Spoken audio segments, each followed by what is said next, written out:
Adrian Wojnarowski of ESPN has just tweeted out the NBA has leveled a lifetime ban on Jontay Porter for gambling. You go. Jontay Porter was with the Toronto Raptors, and there was a ton of money that came in on some parlays with him on under totals. And one game, I think both games he played in and then left for aggravating injuries. Yes.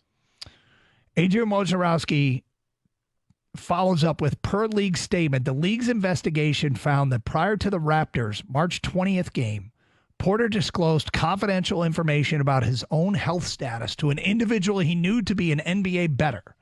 Another individual with whom Porter associated and knew to be an NBA bettor subsequently placed an $80,000 parlay proposition bet with an online sports book to win $1.1 million, wagering that Porter would underperform in the March 20th game. Now, I think he had an eye injury. Was that the game he left with an eye injury? Yeah, can I go? I got something in my eye. Yep. All right, sure. So Jontay. if somebody wagered an $800,000 bet on you to come under assists, rebounds, and points, that bet only counts if you play. You enter the game, you re-aggravate your eye injury, leave the game before you accumulate much of any stats, the under hits.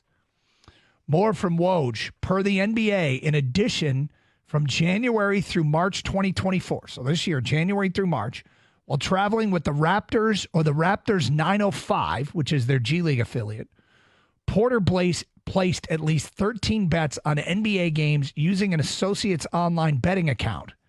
These bets ranged in sizes from $15 to $22,000 for a total of $54,094. I'm sorry, what was that range? Between $15 and $22,000. Well, that's quite a range. Yes.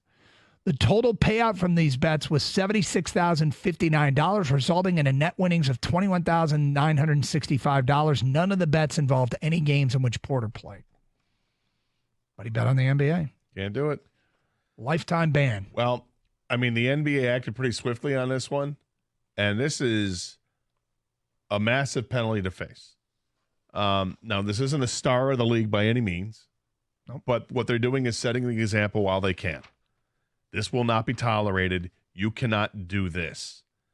And they have to. They 100% have to. The NBA has already had enough problems in the past with improprieties from whether it's officials or from players or whatever. And it goes back to college days too. It's a sport that people can throw, and they got to nip it in the bud, because as they've gotten in bed with the gambling situation, you have to keep the integrity of the game above all else. So this had to happen. I'm glad they did it. And hopefully this is the last you hear about it, but I don't think it will be. Probably won't. But I wonder how many players in leagues all over the place are sweating bullets right now. They're like, oh, crap. And by the way, to think that, what did we say, $800,000 bet on the unders for a little-used player wouldn't raise red flags? It was $80,000, right, to win over $1 million? Was that it? Yeah, it was 80,000. Yeah. 80,000. But you're right. 80,000. I mean, 80,000 is a ton of money. Did you just put $80,000 on under 3 rebounds? And parlayed it. Right. And because that wasn't enough. Right. So, you end up winning $1.7 million. That's impressive. Well, the thing is, Michael Porter Jr. is his brother that plays in the league right now. And he's not a bench guy. He got like a max extension recently. I'm sure he's really appreciative of this. But this is the fear. It's not, you don't fear the big time guys doing it because they make so much money. The fear is guys like this doing it. The guys that know they don't really have a future. The guy that doesn't have the $40 million contract. Could you imagine, though, some Piston fan putting $80,000 on Jared Rhoden to go under assists, rebounds, and points late in the year? $80,000 on a little-used player. In unrelated news, the entire Pistons roster has been banned, not because of gaming or anything like that. It's because they're terrible. Because this guy's a terrible player. He's not going to be in the league that much longer, so he's like, you know what, I'm going to try to capitalize on what I can, I guess. Did he know the time was coming? The Pistons were still making moves right up to the last game of the year. I mean, Taj still signing guys to we got him to a 10-day contract. Like, what are you doing? Wow.